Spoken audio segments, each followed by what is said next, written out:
Hey y'all, and welcome back to my channel. Again, this is going to be a little different. I'm going to show you how I make candles. So if you're interested in that, stay tuned.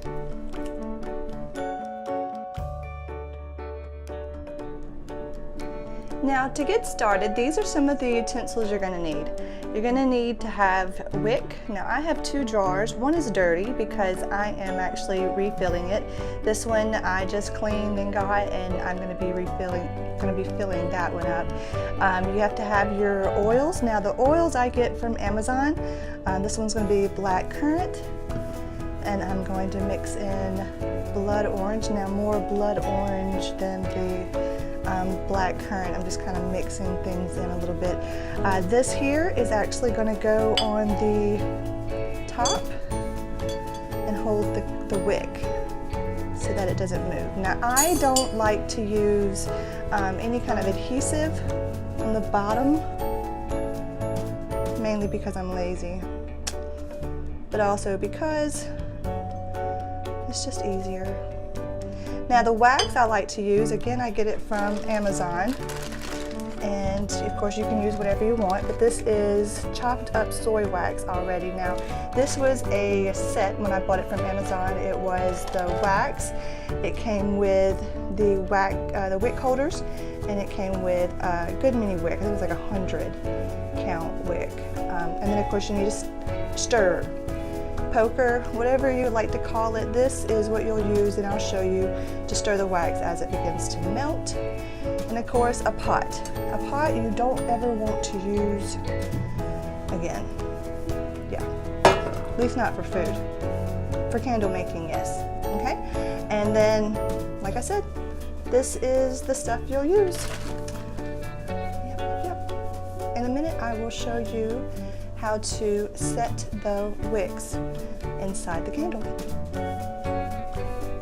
Now to insert the wick inside the candle, make sure that you have straightened this all out, and then of course I like to take the wax coating off where it's going to attach. This is a little connector piece to make the wick stay in place. Now this jar has a little bump in the center of it, so that kind of helps me determine where the center is, which is perfect. And then I like to just center that on as best as it will, and then pull it straight on through, and there it is. Now, a lot of stuff, now the wick will become more sturdy, more stable. I'm a perfectionist, so don't mind me, I'm a perfectionist. The wick will become stiff and sturdy, right where it needs to be once the wax is in. But as you can see, it is perfectly in the center, and at this point I'm afraid to even touch it. At least until the wax gets in there, and then I'll feel more comfortable. But that is how you get the wax in. Like I said, I do not use an adhesive. I let the wax do that for me. I don't like any extra additives in my wax. I try to keep everything as pure and as organic and as natural as possible. It really does help with the fragrance. Now the way I measure the wax, now of course you need to find a safe, heat-safe proof container. You can go to Michael's. Amazon has all the gift sets or package sets that has all of the pre-stuff made in it. I like mine large so I can do a lot of candles at one time. And the way you measure it out is you take the container that you're using, or at least know how many cups it's in there, and then you double it up to put into the container. So 2 of these would equal 1 candle. Fill it up all the way up to the brim. And another one again. And since I am making 2 candles of the same size, I'll do an extra 2 in there. Once you have your wax, inside your container. You want to add water to that pot I was telling you about that you don't want to do anything with anymore, except make candles with. You do not want to fill up too much because the weight of this, of course, is going to raise the water. We are wanting this here to come to a boil to melt this. Now, some places, some websites, some videos give you exact temperatures, and I have tried desperately to follow the exact temperatures. I even have the huge thermometer. I'll show you what that looks like. Thermometer, and I'll show you what that looks like. And you're supposed to insert it, I don't know. I tried. I couldn't figure it out.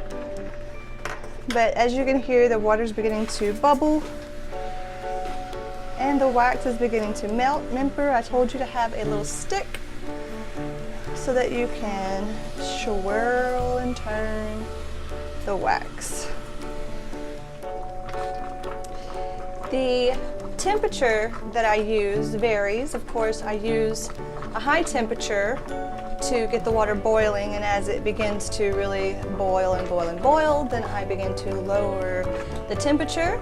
I have now melted all of my wax.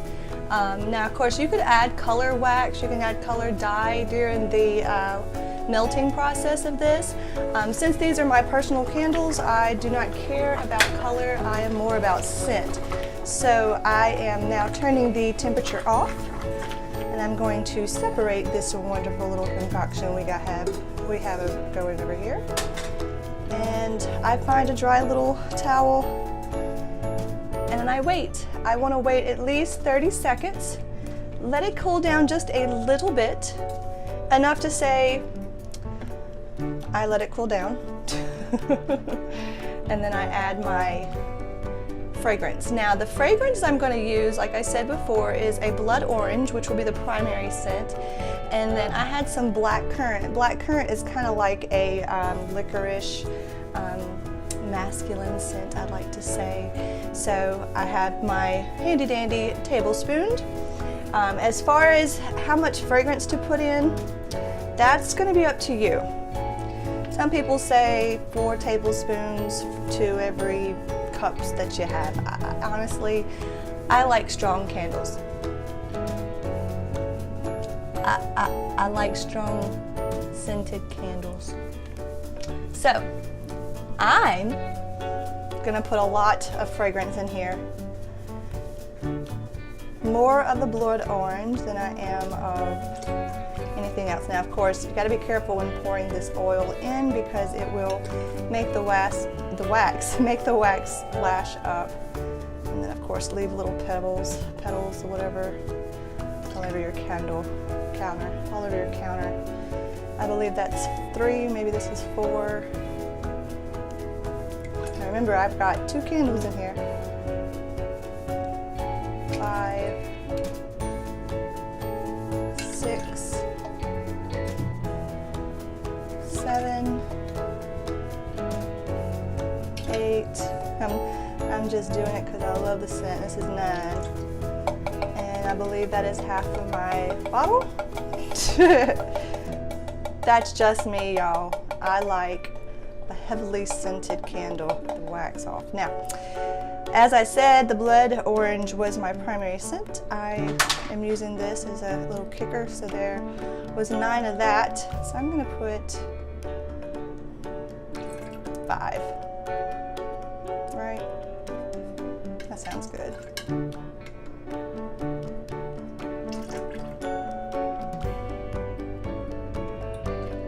I really stopped counting. I think this is 5. I'm really hoping that that will bring out the blood orange scent. And of course I use my little poker that I had earlier, and I'm just stirring this in.